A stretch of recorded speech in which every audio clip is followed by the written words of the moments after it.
Assalamualaikum warahmatullahi wabarakatuh.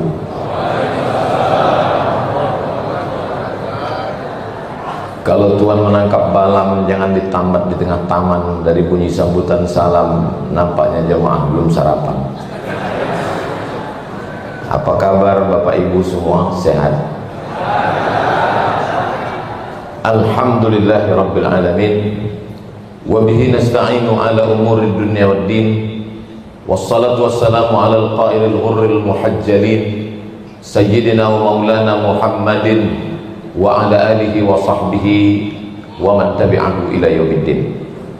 Yang sama kita hormati Yang mulia Wali Nangro Aceh Darussalam, ataupun yang mewakili Bapak Wakil Gubernur Aceh beserta Forum Komunikasi Pimpinan Daerah, Bapak Kapolda, Panglima, Ibu Wali Kota beserta Bapak Wakil Wali Kota Banda Aceh, para alim ulama, hadirin hadirat, muslimin muslimat, solihin solihat, mukminin mukminat yang belum kawin dan belum sunat. Semua yang hadir ini dimuliakan Allah Subhanahu wa taala. Amin ya rabbal alamin. Saya baca-baca di medsos, komen-komen, ada yang prihatin, ada yang sedih, ada yang ngejek pun ada juga, yang mencaci maki, yang sumpah serapah, semualah ada di medsos itu. Lalu saya pun mencoba mencari-cari kenapa musibah itu terjadi. Setelah saya cari-cari ayat Al-Quran, hadis Nabi, pendapat para ulama, pendapat orang-orang yang hebat, akhirnya saya rangkum ada 7 poin. Itulah yang mau saya sampaikan pada kesempatan ini. Yang pertama dari Al-Quran, a'udzubillahi minasyaitonirrajim. Ma asaba min musibatin fil ardi, segala musibah yang terjadi di bumi ini, tsunami, gempa bumi, gunung meletus, banjir bandang. Ma asaba min musibatin fil ardi wala fi anfusikum, kanker, sakit jantung, diabetes, kolesterol. Ma asaba min musibatin fil ardi, segala musibah di bumi, wala fi anfusikum, yang terjadi pada diri kamu, illa fi kitabin, semua sudah tertulis di kitab. Di kitab itu maksudnya di Lauhil Mahfuz. Papan tempat tulisan takdir itu namanya lauh, karena dia dijaga oleh malaikat, namanya mahfuz. Lauh mahfuz. Min qabli an nabra'aha, sebelum kami mewujudkannya di alam nyata, sudah ada tulisan di Lauhil Mahfuz yang kita sebut dengan tulisan takdir. Itu dalam hadis, dalam ayat Quran. Penjelasannya ada dalam hadis. Hadisnya ada dalam Sahih Muslim. Innallaha katabal maqadir, Allah sudah menuliskan takdir. 50 alfasanah, 50.000 tahun, qabla an yakhluqas samawati wal ard, sebelum Allah menciptakan langit, sebelum Allah menciptakan bumi, 50.000 tahun Allah sudah menetapkan di Lauhil Mahfuz bahwa tsunami itu terjadi, bahwa banjir bandang itu terjadi.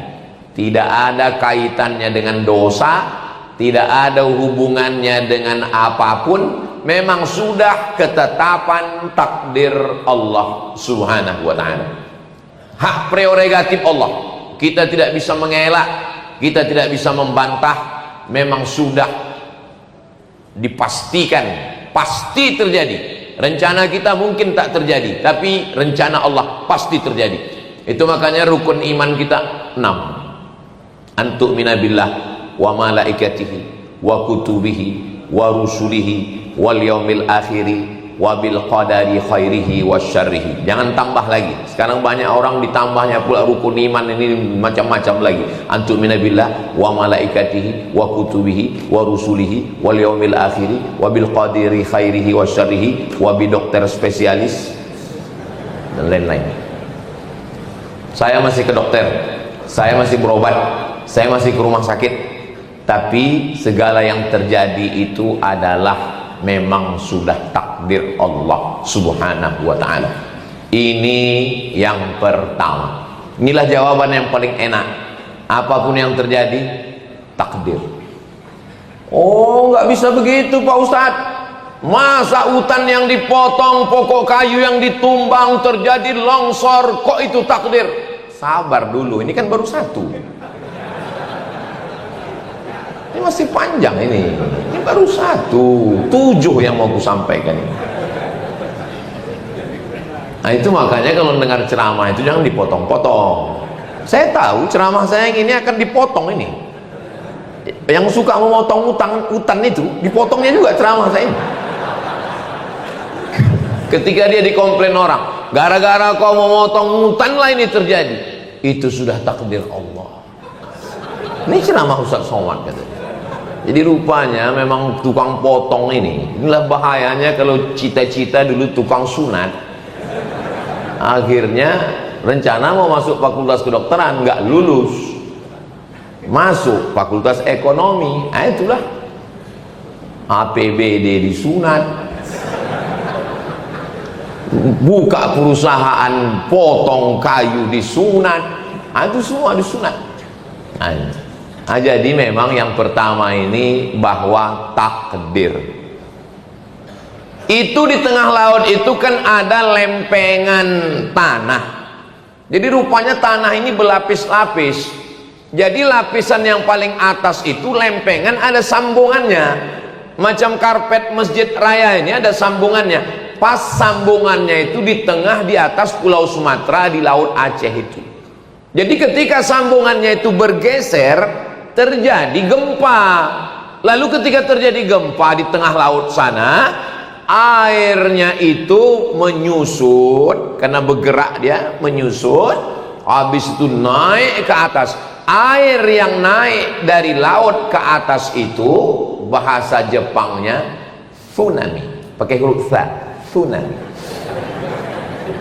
dari laut, maka menyusut dia dulu, menyusut, naik lagi dia ke atas.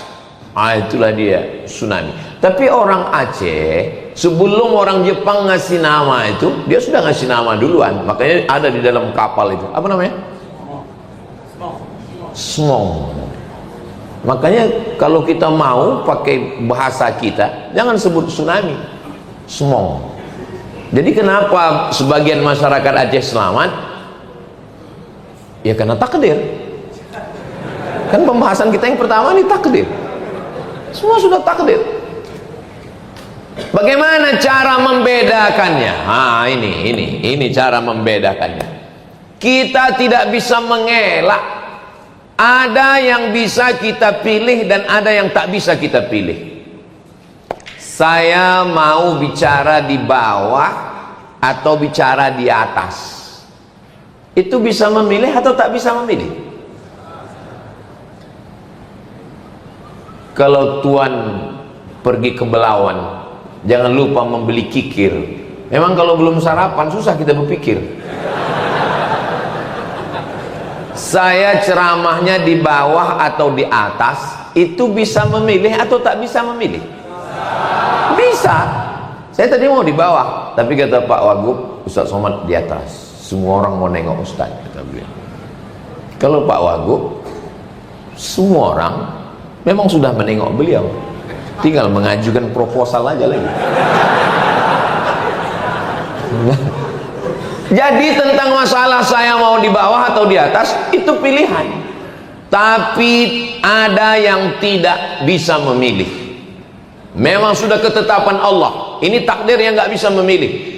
Menjadi orang Sumatera, menjadi orang Aceh, itu bisa milih atau enggak? Nggak bisa milih. 40 hari dalam kandungan dalam bentuk air, 40 hari dalam kandungan dalam bentuk darah, 40 hari dalam bentuk kandungan dalam bentuk daging, 40, 120 hari. Umur 120 hari datang malaikat. Malaikat tidak pernah membawa kertas mau bertanya, kau mau jadi apa? A. Arab, A. Aceh, B. Batak, C. Cina. Enggak ada. Maka kita tidak boleh mengejek orang karena sukunya, karena suku bukan pilihan, tapi itu dipilihkan. Saya tidak mau ceramah saya ini nanti dibelokkan.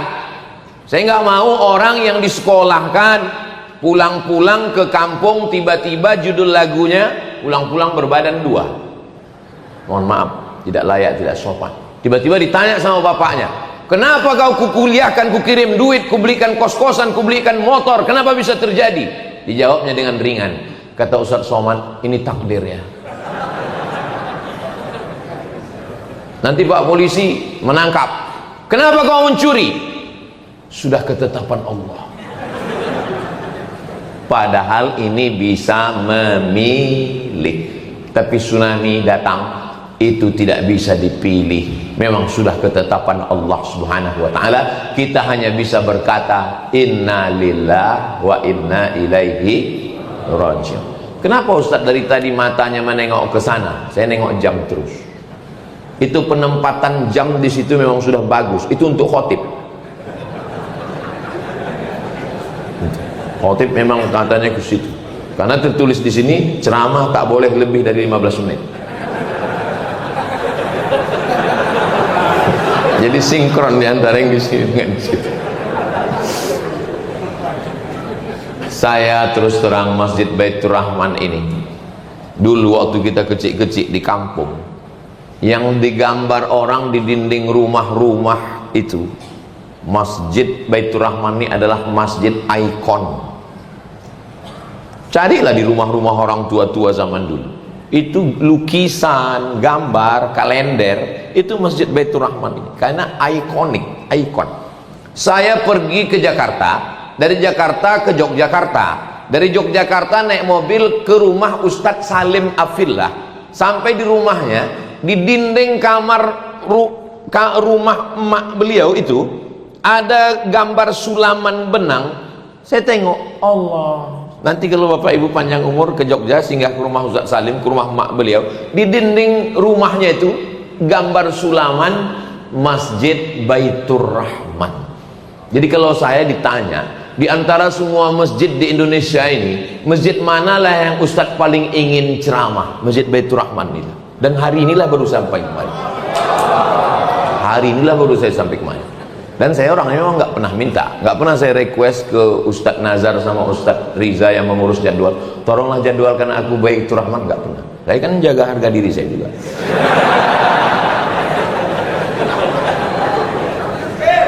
Di hari ini tercapai cita-cita saya, bisa saya berdiri di Masjid Baitur Rahman yang dari kecil saya tengok gambarnya ditulis di dinding. Andai saya mati sebelum ini, mungkin penasaran ruh saya.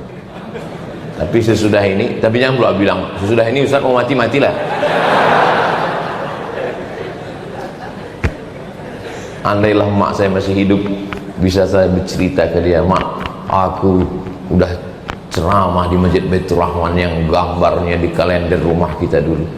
Tapi insya Allah walaupun beliau sudah meninggal, beliau melihat amal saya hari ini, dan beliau sebagai ibu yang melahirkan saya bangga dia, saya sudah di Masjid Baitur Rahman ini insya Allah. Kalau mau foto sering di luar, tapi ceramah baru ini.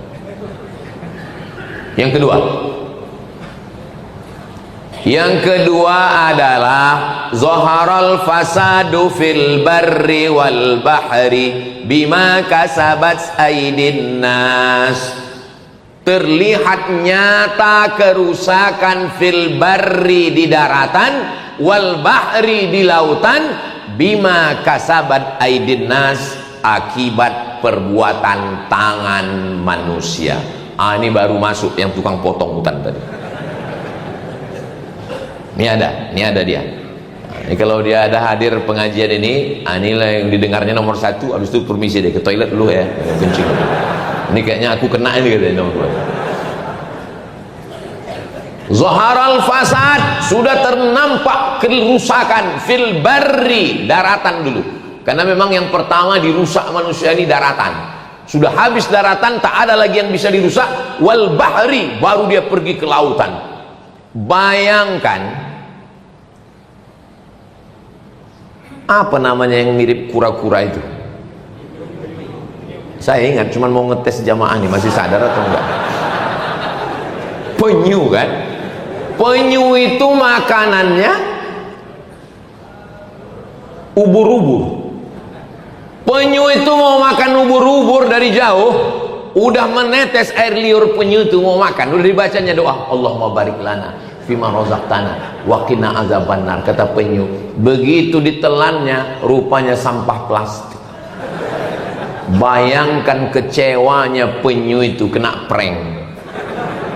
Antara ubur-ubur dengan sampah plastik, siapa yang membuang sampah plastik ini? Maka buanglah sampah pada tempatnya. Ada Profesor Dr. Junaidi namanya, sahabat saya. Dia kebetulan pergi ke tengah laut sama bule. Bule itu perempuan, kalau laki-laki Pak Le. Sama bule. Bule dari Jerman. Sampai di tengah laut, bule itu makan jeruk. Dimakannya jeruk, kulitnya dikantonginya. Dikantonginya kulitnya. Profesor Junaidi ini heran, kenapa bule ini mengantongi jeruk? Cuman dia nggak nanya, diam aja. Sesudah kapal itu pulang ke pantai, barulah kulit jeruk itu dibuangnya ke tong sampah.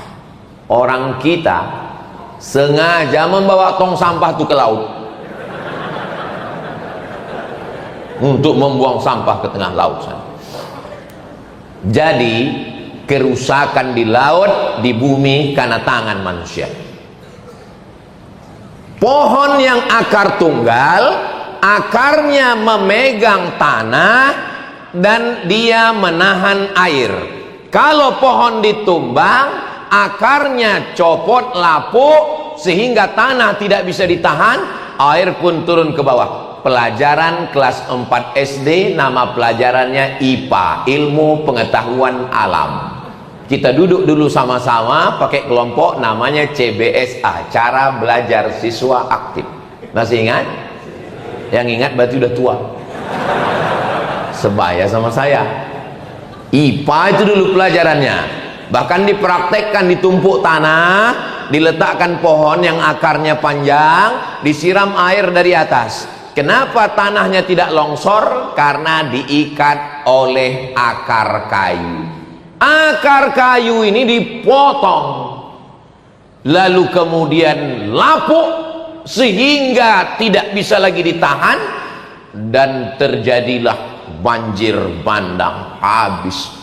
Memang di Malaysia banjir juga, Kedah banjir, Kelantan banjir. Cuman di tempat mereka yang banjir, yang turun dari atas langit itu cuman air.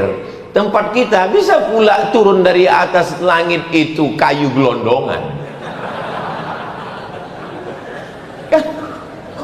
Dari mana ini datang kayu-kayu ini? Nah, ini ayat yang kedua, memang kerusakan akibat tangan manusia. Tangan saya nggak pernah memotong, Ustadz. Tangan saya nggak pernah megang kampak. Tangan saya nggak pernah megang sinso. Tangan saya, memang tanganmu tidak pernah motong, tapi tanda tanganmu sudah meluluh lantakkan.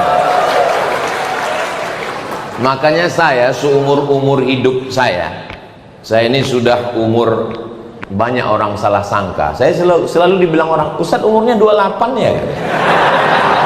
Saya bilang, saya ini umur saya 48 lahir, tapi orang tuh berkeras juga 28. Udahlah 28 lah, saya bilang, gak apa-apa.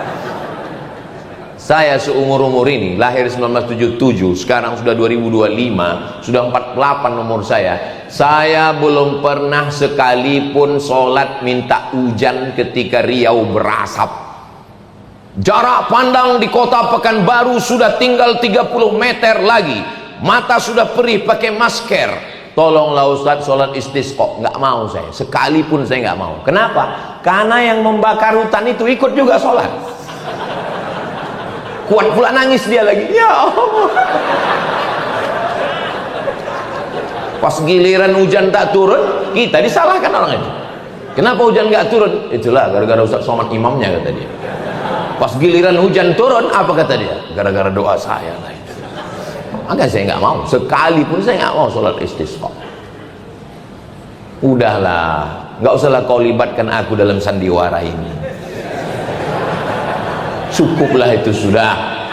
Jadi tentang masalah kerusakan ini memang sudah kejahatan yang masif, memang sudah kejahatan berjamaah. Maka terjadilah apa yang terjadi. Yang memotong dapat kayu, yang ngasih izin dapat duit. Giliran hancur saudara-saudara kita yang tak pernah dapat apa-apa. Mudah-mudahan Allah memberikan kekuatan kepada saudara-saudara kita, insyaallah. Ini yang kedua. Berikutnya yang ketiga. Omongan saya hari ini dan dimanapun saya ngomong gak pernah menurut saya selalu pakai ayat Quran, hadis Nabi, pendapat ulama. Yang ketiga, hadis Nabi, la ta'murunna bil ma'ruf, ajak orang buat baik, ajak orang buat baik, wala tanhaunna 'anil munkar, larang orang buat mungkar.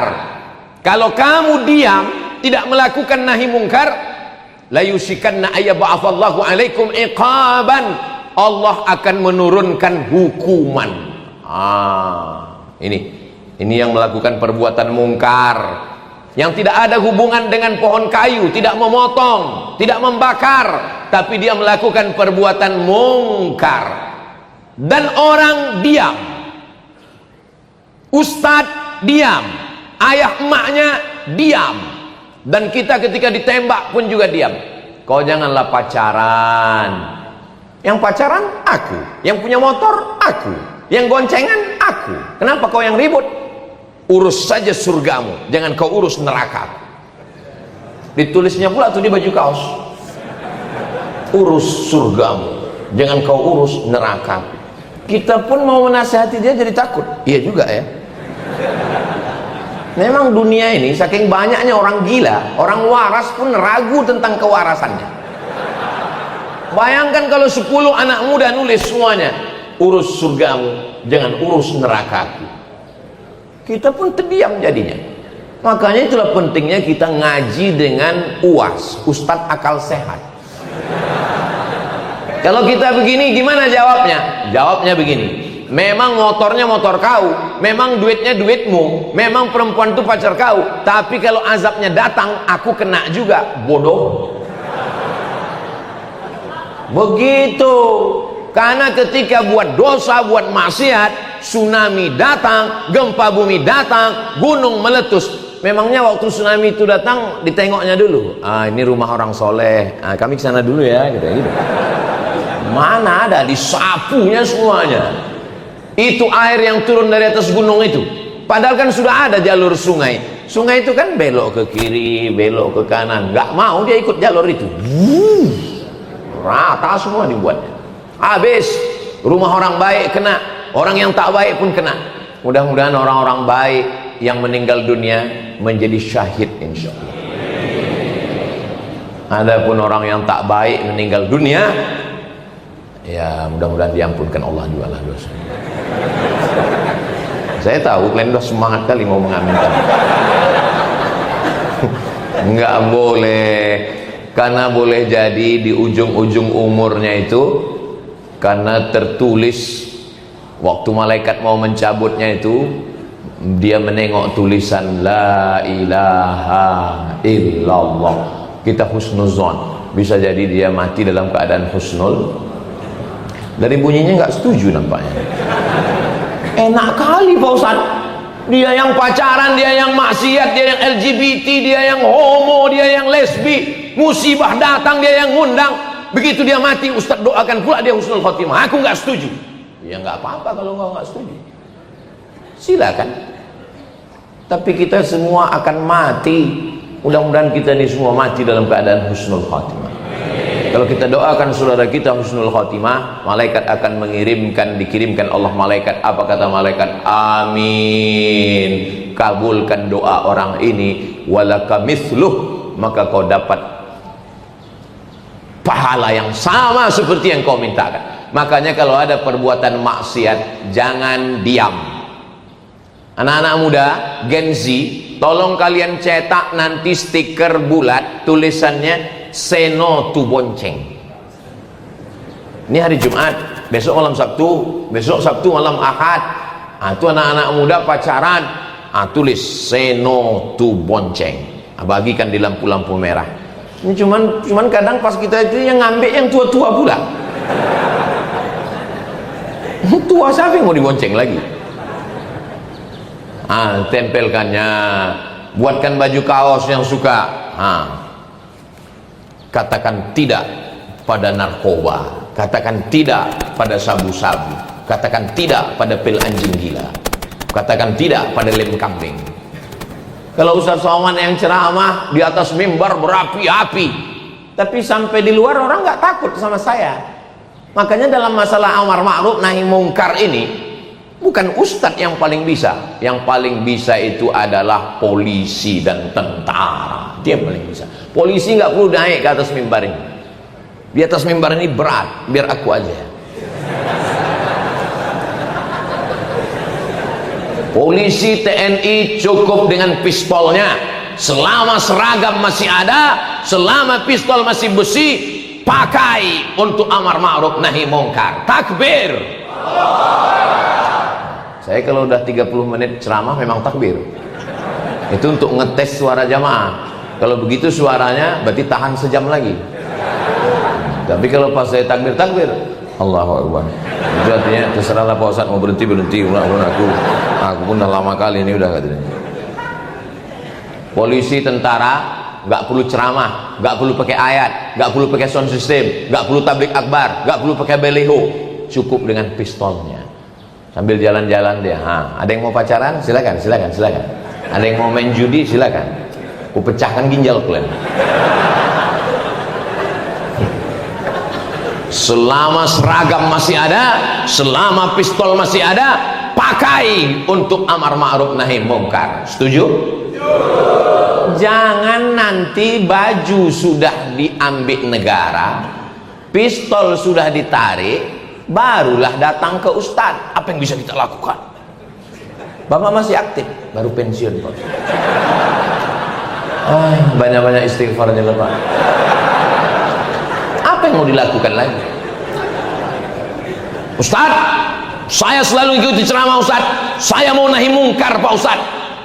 Bapak dari mana? Saya polisi Pak Ustaz. Pistol besi udah diambil negara Pak Ustaz. Tinggal pistol air. Itu pun kadang-kadang mati, kadang-kadang hidup Pak Ustaz. Udahlah Pak, banyak-banyak ziarah kubur aja lah Pak. Itu maka semangat saya ini karena saya tengok masih berseragam bapak-bapak kita. Maka gunakan kekuasaan ini. Suami saya Pak Ustadz tidak polisi, tidak TNI Pak Ustadz, nggak ada pistolnya, tapi ada pentungan, pakai. Jangan pakai, macam-macam. Amar ma'ruf nahi mungkar. Kalau kamu tidak melakukan amar ma'ruf nahi mungkar, kata Nabi, la yusikanna ayyab'atsallahu alaikum iqaban. Pasti Allah menurunkan hukuman, dan ketika Allah menurunkan hukuman, summa tad'unahu, lalu kamu berdoa beramai-ramai, istighosah kubra, zikir, fala yustajabu lakum, doa kamu tidak dikabulkan. Gara-gara apa? Gara-gara tidak melakukan amar ma'ruf nahi mungkar. Makanya pejabat-pejabat sangat bisa, kepala dinas, kepala badan, kepala kantor, yang ada kepala, yang tak berkepala, bisa. Wali kota, wakil wali kota, langsung masuk ke sana kemari, dapat laporan dari masyarakat, datang. Gubernur, wakil gubernur, sangat bisa. Ini adalah ajaran agama Islam. Jadi dalam Islam itu, kalau mau melihat orang berkuasa, ketika dengan kekuasaan dia bisa melaksanakan amar ma'ruf nahi mungkar. Man ra'a minkum mungkaran, siapa yang menengok kemungkaran, falyughayyirhu biyadihi, dengan tangan dulu. Nggak bisa dengan tangan, fabilisani, dengan lidah. Saya ini nggak punya tanda tangan, Saya nggak punya martil palu hakim konstitusi Mahkamah Agung. Saya tak punya kekuasaan, tapi saya masih punya suara. Itu pun kalau mikrofon masih hidup. Kalau mati mikrofon ini hilang juga suara. Makanya di beberapa tempat kalau saya ceramah itu kadang-kadang mati begitu. Kenapa? Panitianya ketakutan. Daripada kita kena amuk, bagus mic kita matikan katanya. Tapi di Aceh ini saya ceramah belum pernah mic-nya mati. Nah itulah, karena saya tengok udah agak-agak mau mati. Ini yang ketiga. Yang keempat, ma yusibul mu'min min nasabin wala wasabin wala saqamin wala syaukin yastakuha. Sakit, gundah gulana, susah pikiran, demam panas, duri mencucuk tapak kaki, illa kaffarallahu anhu biha sayyi'atuh. Itu cara Allah untuk mengampunkan dosa-dosa. Ini yang keempat. Jadi kalau ada orang mengatakan, kenapa di Aceh datang tsunami, 20 tahun setelah itu datang pula musibah banjir bandang, padahal kalau cerita masalah dosa, orang sana dosa, orang New York dosa, orang London dosa. Karena Allah ingin membersihkan dosa orang-orang saudara kita. Mudah-mudahan yang meninggal bersih dalam keadaan tak ada dosanya sama sekali. Sampai apa kata Nabi? Sampai apa kata Nabi? Hatta tamshi alal ardi makanat alaihi khati'ah. Sampai dia berjalan di atas bumi, tak ada dosanya walaupun sebesar ujung rambut, sebesar ujung jarum, karena dia sudah bersih sebersih-bersihnya. Makanya kalau ada saudara kita meninggal, kita husnuzon. Aku tengok tetanggaku yang meninggal kemarin Pak Ustadz, hitam mukanya. Ya memang dia hitam. Saya inilah kalau mati dibuka orang tutup, apa kata orang? Ku tengok muka Ustadz hitam. Waktu hidup pun memang hitam. Tapi kami tengok di YouTube itu putih, lampunya terang. Nah, jadi masalah husnuzon ini nggak usah kita tengok dari fisiknya. Maka ada orang-orang, saya heran Pak Ustadz, sholat rajin, puasa sunat rajin, ngaji rajin, sakit aja bawaannya. Kawan saya sholat nggak pernah, sedekah nggak pernah, pengajian nggak pernah, sehat walafiat, nggak mati-mati. Itu bukan nikmat, itu namanya istidraj. Istidraj itu namanya. Yang kita khawatirkan itu bukan sakit, yang kita khawatirkan itu bukan musibah, yang kita khawatirkan adalah badan sehat, rezeki lancar, tapi sebenarnya kita sedang dijauhkan dari Allah Subhanahu wa ta'ala. Ini yang keempat, ini mesti dipahami dengan baik. Ya Allah, semua yang datang kemari, kalau ustadz menangis itu biasa. Reporter televisi nggak pakai jilbab menangis menengok musibah Aceh, menangis dia, nggak tahan dia menengok saudara yang naik ke atas hubungan atap rumah dengan banjir bandang, anak kecil, ternak mati, rumah hancur, lumpur setinggi, tiang listrik dipegang, sampai tak bisa lagi berdaya, hanya melelehkan air mata. Maka kita husnuzon pada Allah. Kejam sekali Tuhan itu Pak. Tidak. Al-Quran ketika kita baca, Allah tidak mengatakan Bismillahil Muntaqim, dengan nama Allah yang maha menghukum. Tidak. Bismillahil Jabbar, dengan nama Allah yang berkuasa. Tidak. Tapi yang pertama adalah Bismillahirrahmanirrahim. Allah mau membersihkan sebersih-bersihnya, sampai akhirnya nanti di akhirat dia langsung masuk ke dalam surga Allah Subhanahu wa ta'ala. Saudara kita yang wafat karena tsunami 21 tahun yang lalu, saudara kita yang meninggal karena banjir bandang 1 bulan yang lalu, maka kita husnuzon kepada Allah, bersihkan hati kita dari segala prasangka suuzon. Itu cara Allah untuk menghapuskan dosanya, sehingga nanti dia langsung masuk ke dalam surga Allah, sesuai dengan janji Allah dalam doa kita, Rabbana atina fid dunya hasanah wa fil akhirati hasanah wa qina. Berikutnya yang ke-5, ke-6. Mau cepat aja orang ini selesai.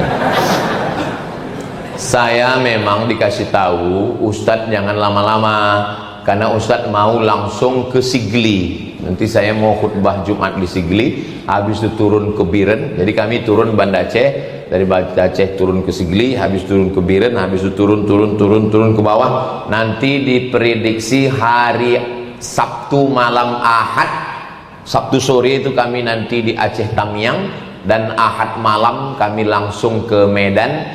Pagi Ahad itu kami nanti berangkat dari Medan.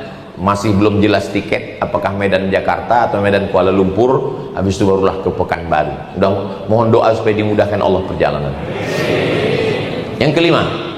Yang kelima adalah Allah sedang menguji kita. Oh, yang diuji itu orang Tamiang, yang diuji itu orang Sigli, yang diuji itu orang Bandar Meriah. Yang diuji Allah itu adalah saya, Abdul Somad. Apakah sanggup kau makan di rumah, perutmu kenyang, saudaramu di sana tak makan, Abdul Somad? Maka saya kumpul sama kawan-kawan saya, namanya Yayasan Tabung Wakaf Umat. Lalu saya bilang, apa yang bisa kita lakukan? Kalau membangunkan rumah tak ada duit kita, rumah kita pun ngontrak.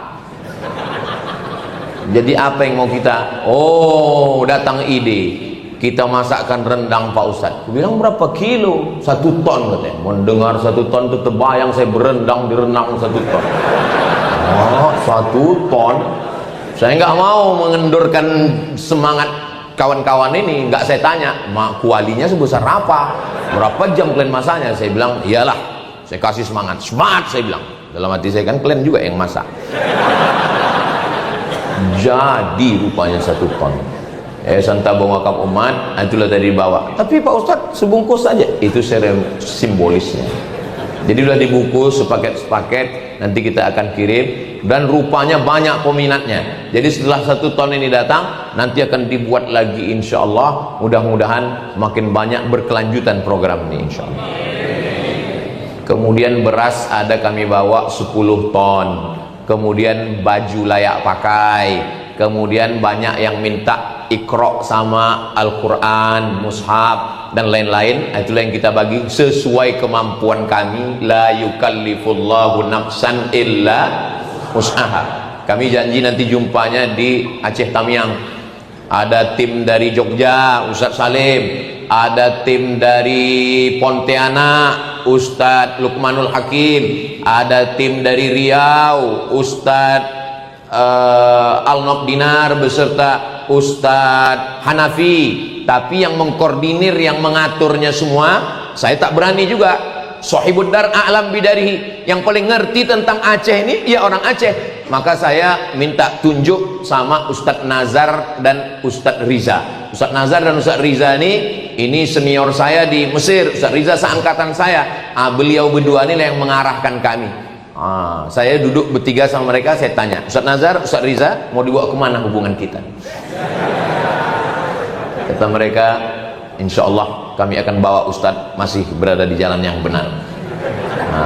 Akhirnya kami pun jalan, dialah yang menyusun semua. Pokoknya saya dibangunkannya pagi, bangun, jalan, ya. Nanti jumpa dengan Pak Wagub, serahkan, ya. Senyum sikit, katanya, ya. Itulah, pokoknya saya ikut aja. Apapun kata mereka berdua ini ikut aja. Nggak tahu saya ini, entah mau kemana setelah ini. Nanti khutbah di Sigli. Ya, padahal pertama nggak ada jadwal Sigli ini. Tiba-tiba ada dibuatnya. Ini kita ke sana, ya. Kita buat video banyak-banyak, ya. Ada 6 yayasan nanti. Yakin 6 ini? Ini kawan-kawan kita, terpercaya, orangnya amanah, orangnya baik, orangnya insya Allah bantuannya sampai. Kita buat. Buatkan kertasnya. Biar supaya nanti jangan nampak kali bodoh saya pada video itu terdiam gitu. Kita buatkan kertas, sudah siap. Jadi nanti di setiap tempat buat. Karena recovery ini apa bahasa Indonesia? Saya kok udah di Aceh ini payah bahasa Indonesia. Pemulihan. Karena pemulihan ini lebih parah dari tsunami dulu Bapak Ibu. Maka pemulihan ini perlu waktu yang panjang. Saudara kita yang tidak Islam, tak Islam dia, mampu memberikan 1000 rumah. Bayangkan itu. dan akan tegak berdiri. Tadi malam saya minum kopi, Ustadz Somad, anak-anak Mapala. Tahu Bapak Ibu Mapala?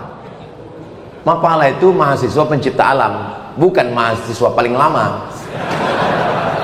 Kadang ada juga anak-anak semester 14 ini pas ditanya, kau semester berapa? 14. Kok lama kali? Aku ini Mapala gitu. Rupanya mahasiswa paling lama. Anak-anak Mapala dari Papua, tidak Islam, memikul beras itu begoni-goni Pak Ustadz, masuk ke dalam yang tak bisa ditempuh oleh kita Pak Ustadz. Saya mendengar cerita itu, malunya saya dalam hati saya. Yang tak Islam sudah mendirikan rumah, yang tak Islam sudah membawa. Aku yang tiap tahun di Aceh, yang udah disangka orang dapat istri orang Aceh, baru ini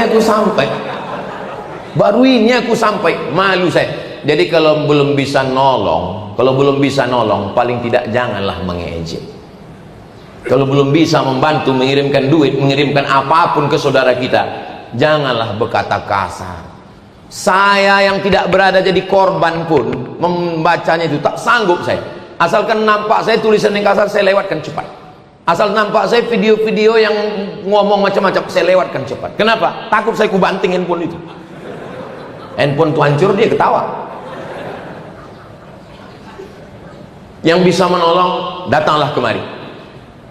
Ustadz Riza, Ustadz Nazar, ya, saya kebetulan di Kuala Lumpur ini, di Malaysia.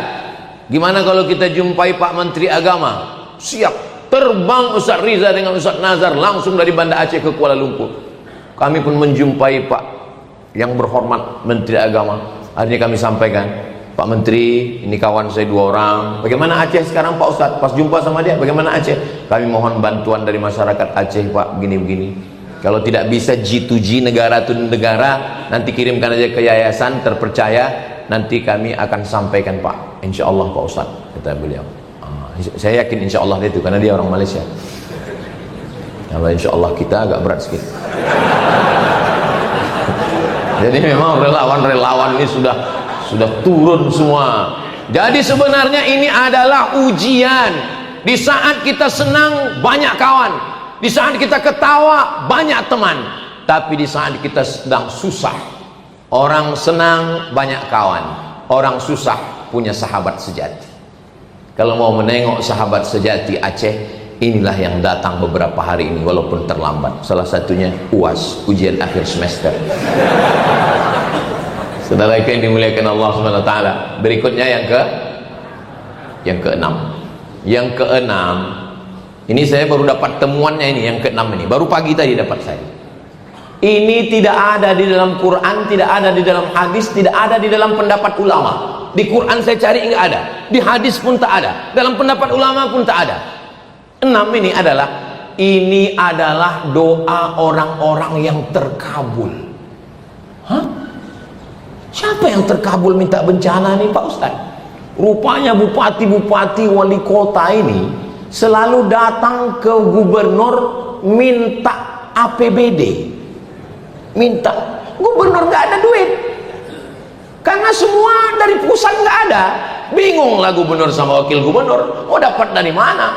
Rupanya datang musibah ini, akhirnya cairlah duit.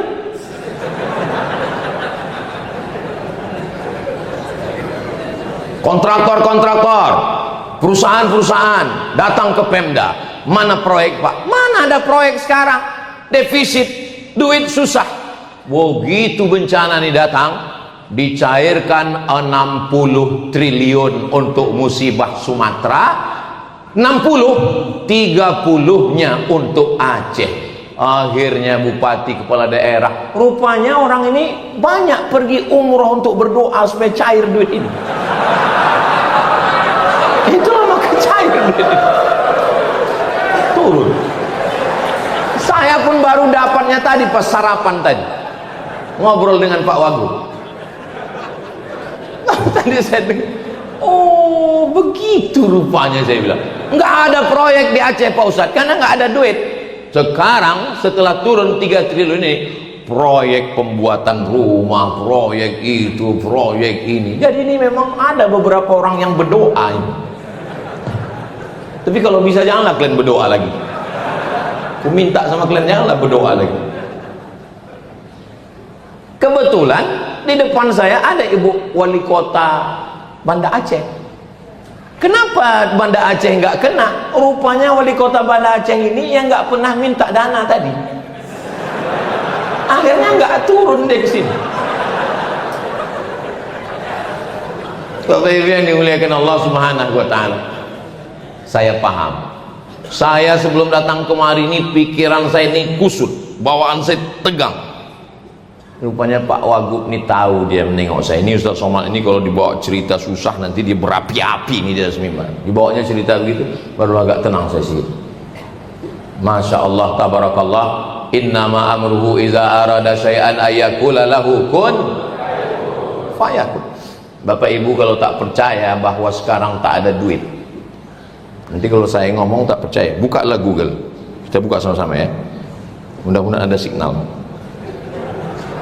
Coba tulis itu. APBD Riau 8 triliun. Tengok. APBD Riau 2006 8 triliun.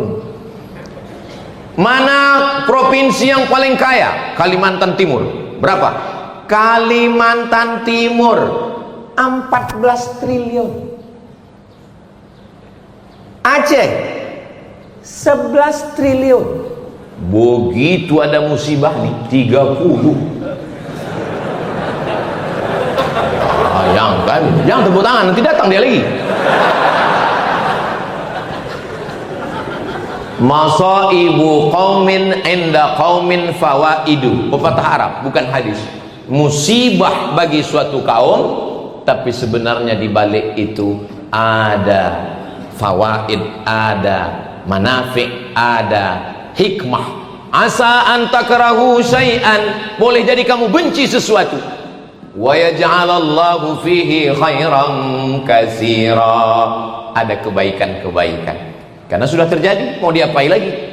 Tak bisa kita tolak, maka kita tinggal mengambil hikmah-hikmahnya, kita kawal, kita doakan. Tapi jangan gara-gara ini lalu NGO, non-government organization, LSM, jangan sampai berhenti. Terus, apa yang bisa kita bantu, kita bantu. Ini kawan-kawan saya yang dari Medan menunggu nih di Aceh Tamiang. Ustaz Somad, kami menunggu. Kapan Ustaz datang? Aku bilang, aku baru datang hari Ahad. Kami udah nunggu dari semalam, kata dia. Salah kalian lah, kenapa nggak kalian tengok jadwal? Aku bilang. Disangkanya semalam saya langsung terbang ke Aceh Tamiang. Kami di Banda Aceh dulu, baru turun ke bawah. Hari Sabtu malam Ahad baru kami sampai di Aceh Tamiang. Saya bilang, jadi dengan adanya musibah ini, nampaklah kuasa Allah SWT. Orang yang baik sedang dinampakkan kebaikannya, orang yang silap dan salah dihapuskan dosanya. Kita berharap mudah-mudahan kita semua tidak menambah redam remuk hancurnya hati saudara kita. Berlapang dada, ada sikit-sikit ya bersaudara kita, karena ada beban yang paling berat. Terakhir yang ketujuh, ada amal yang tidak keluar darah. Amal keluar darah, mati syahid. Ini amal tak keluar darah. Ada amal yang tak keluar keringat. Keluar keringat tawaf, sa'i, umrah, jihad. Ini nggak keluar keringat.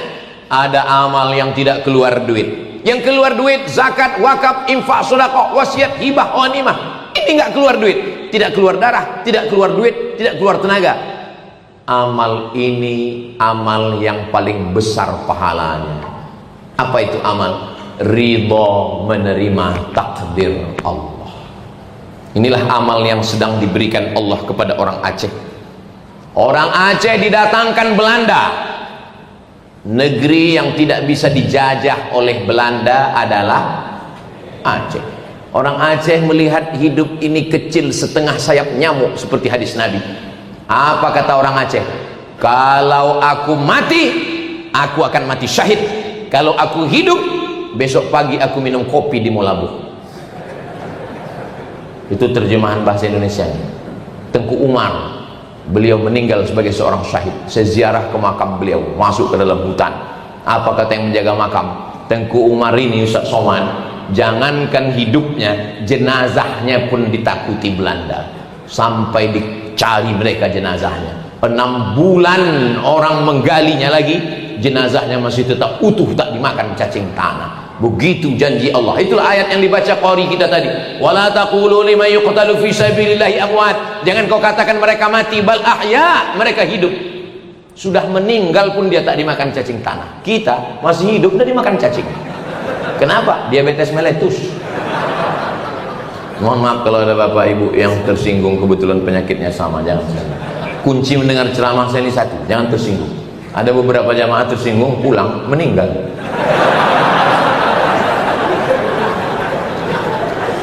Datang Belanda, Belanda tak bisa masuk. Jangankan Tengku Umar, jangankan Panglima Polem, yang perempuan Malahayati, yang perempuan Cut Nyak Din, takut Belanda, diasingkan ke negeri yang paling banyak pengetahuannya, Sumedang. Pengetahuan, iya, karena Sumedang itu banyak tahu.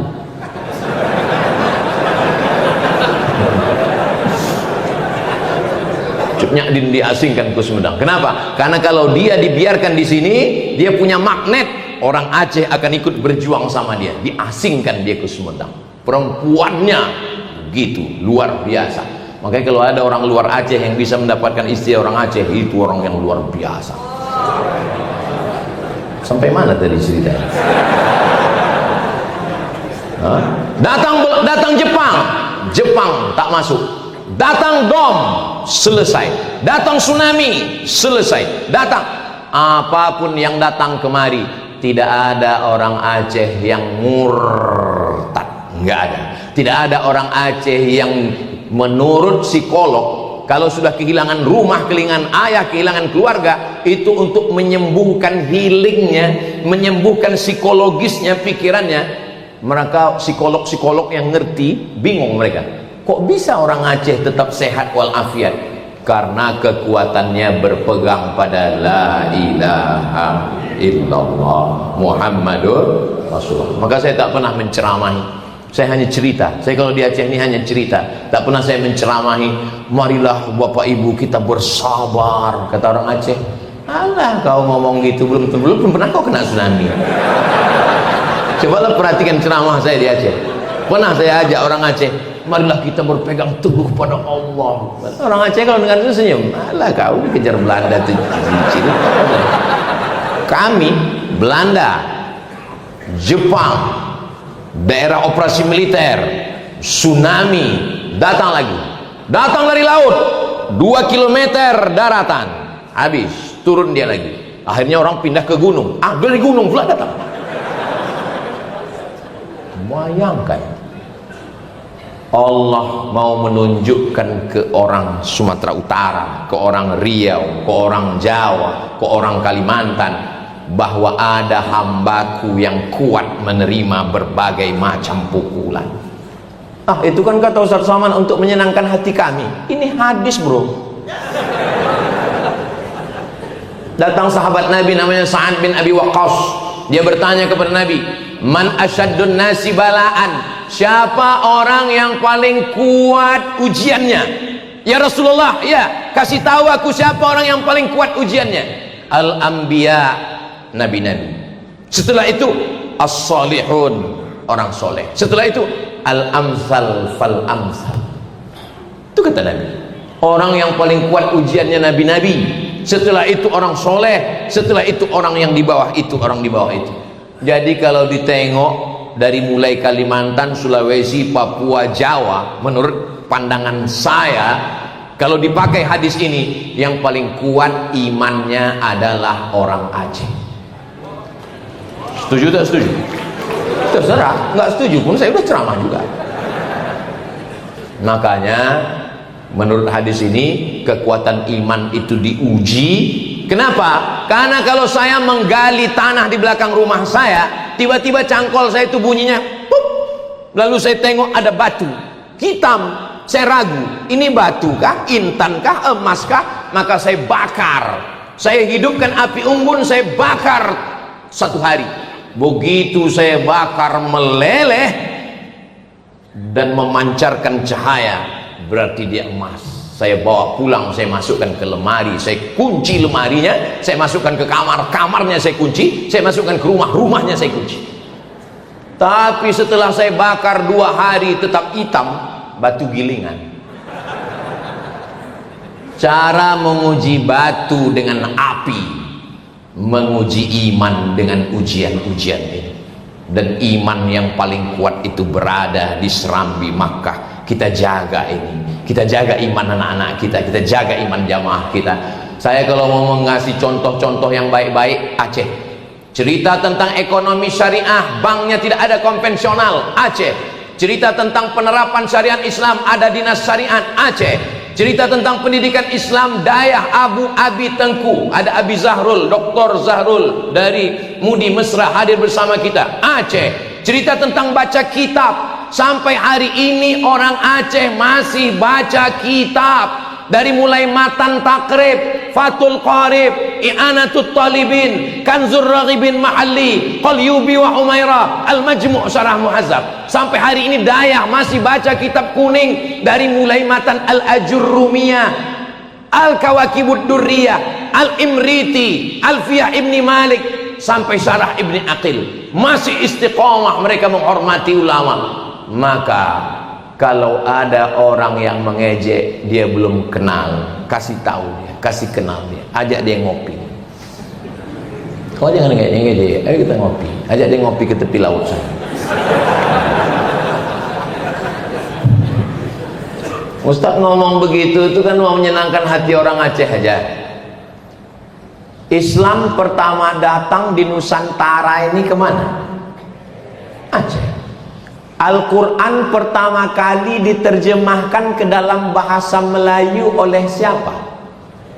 Syekh Abdul Rauf As-Singkili, orang Aceh, yang membawa tarekat Syattariyah langsung dari Imam Al-Qushashi, dari Syekh Ibrahim Al-Qurani, sampai datang orang dari Jawa Barat, Syekh Abdul Muhyi Pamijahan, mengambil tarekat Syattariyah kemana? Datang saudara kita dari Makassar, Syekh Yusuf Al-Makassari Tajul Khalwati, mengambil tarekat Syattariyah kemana? Datang saudara kita dari bumi Minangkabau, dia adalah Syekh Burhanuddin Ulakan dari Pariaman, datang kemana? Mengambil tarekat Syattariyah.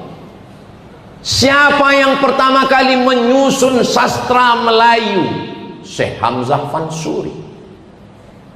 Berawal peradaban itu dari sini, menunjukkan bahwa dia kuat. Dipukul dengan angin puting beliung, anginnya kencang, lautnya dalam, karangnya tajam, puting beliung, tapi lulus. Dia akan melahirkan nahoda-nahoda kapal yang luar biasa. Tapi kalau hanya sekedar ombak-ombak kecil, dia hanya akan melahirkan perahu bebek. Jadi kalau ada anak-anak sekarang, kenapa ujian ini begini berat Pak Ustadz? Kenapa begini? Ini namanya generasi strawberry. Generasi strawberry itu ditengok cantik, tapi kena panas sedikit layu, letoy, lemah, letih, lesu. Berarti kau tak layak jadi orang Aceh. Cepat kau ke laut. Sudah lama ikan hiu itu nunggu kau membacakan doa Allahumma barik lana fima razaqtana wa qina adzabannar. Itulah 7 poin yang saya sampaikan pada kesempatan ini. Mari kita jaga Aceh, mari kita jaga anak-anak kita, mari kita tegakkan amar ma'ruf nahi mungkar, mari kita bersama-sama membangun. Saya yakin dan percaya semua akan baik, semua akan bahagia, semua akan diberikan Allah kebaikan dunia dan akhirat. Saya tadi dipesankan banyak guru-guru kita, banyak Abu Abi Tengku, saya diminta untuk membaca doa. Saya yang baca doa, tapi doa ini dikabulkan karena orang-orang soleh, karena orang-orang baik semuanya. Ala hazihin niyah. Al-Fatihah. A'udzubillahi minasyaitonir rajim.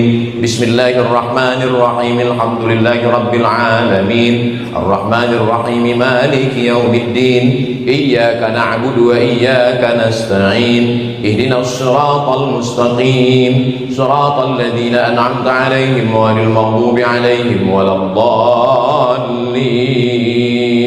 Amin.